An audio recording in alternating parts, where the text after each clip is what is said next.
Hola a todos los que nos escucháis en estos momentos. Hoy continuamos estudiando la Biblia con el tema 875 para estudiar el capítulo 11 del libro de Hechos. Como siempre le damos la palabra a Francisco. Es conveniente que tengáis vuestra Biblia en las manos, abierta por el capítulo que vamos a estudiar, recordarlo. En este capítulo podremos ver el avance del cristianismo en los principios de la Iglesia. Como ya hemos comentado en otros temas, en aquella época la unión entre los cristianos judíos y cristianos gentiles todavía no había sido fácil y tendrían que pasar años para que se entendiese que la salvación abarca a todo el mundo, fuesen cristianos o gentiles. En el capítulo 10 que estudiamos ayer, pudimos comprobar el gozo de Pedro en la conversión de Cornelio y su familia, los cuales no eran judíos. Pero cuando Pedro regresó a Jerusalén, le pidieron explicaciones sobre por qué fueron bautizados los gentiles sin aceptar las normas judías y haber comido con personas incircuncisas o sea inmundas.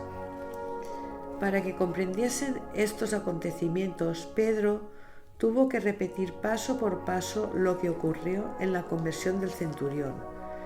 Esto lo relatan los versículos del 4 al 14 que no leemos por haberlos estudiado ayer.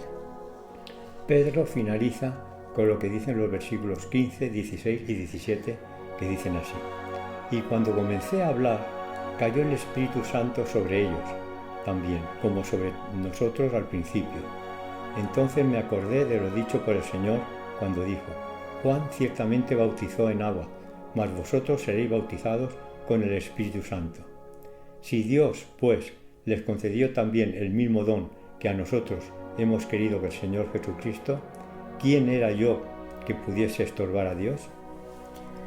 Una vez escuchado el relato de Pedro, todos los asistentes quedaron sorprendidos.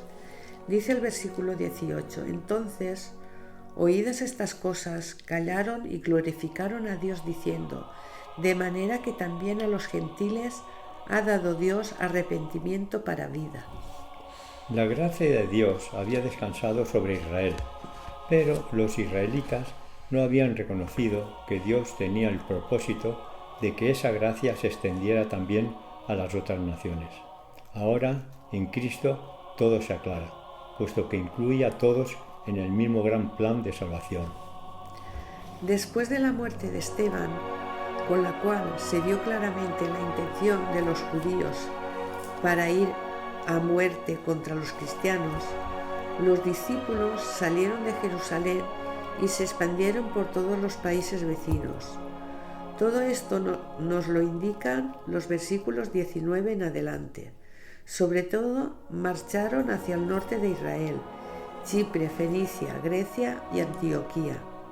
En esta última parece que el Evangelio fue aceptado por bastantes personas, lo que ocasionó que se convirtiera en el centro de la Iglesia en estas zonas.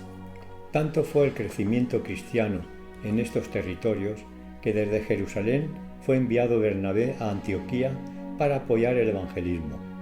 Dice el versículo 23 respecto a Bernabé: Este, cuando llegó y vio la gracia de Dios, se regocijó y exhortó a todos a que con propósito de corazón permaneciesen fieles al Señor.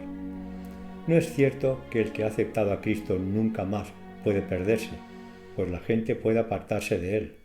Es necesario que la voluntad del hombre coopere con Dios para que se complete la obra de la santificación en cada creyente. Bernabé mismo fue el que luego marchó a Tarso para llevarse también a Pablo hacia Antioquía, y desde allí dirige el Evangelio. Respecto a estos, dice el versículo 26: Y se congregaron allí todo un año con la iglesia y enseñaron a mucha gente, y a los discípulos se les llamó cristianos por primera vez en Antioquía.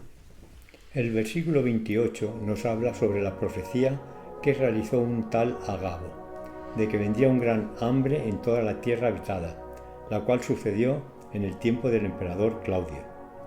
En los versículos 29 y 30 podemos ver la reacción de los discípulos. Dicen así: entonces los discípulos, cada uno conforme a lo que tenía, determinaron enviar socorro a los hermanos que habitaban en Judea, lo cual en efecto hicieron, enviándolo a los ancianos por mano de Bernabé y de Saulo. Como el centro cristiano dedicado a los gentiles estaba en Antioquía, parece que desde allí coordinaron la colecta, sobre todo Bernabé y Pablo, antes de la llegada de esta hambruna, para ayudar a los hermanos de Judea. Rara coincidencia, puesto que los judíos en principio trataron de inmundos a los gentiles y ahora eran ellos los que les enviaban ayuda para sobrevivir. Parece que eran los ancianos los que coordinaban estas ayudas. Esta es la primera noticia que se tiene de un cargo de anciano en la Iglesia cristiana. Es probable que no se refiriera a los apóstoles, porque en otro pasaje los apóstoles y los ancianos se presentan como dos grupos diferentes. Desde allí en adelante, los ancianos aparecen como un elemento importante en la organización eclesiástica.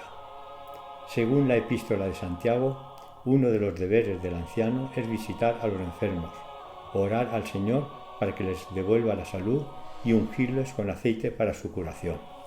Bien, pues hemos acabado por hoy, por lo que mañana continuamos estudiando la Biblia con el tema 876.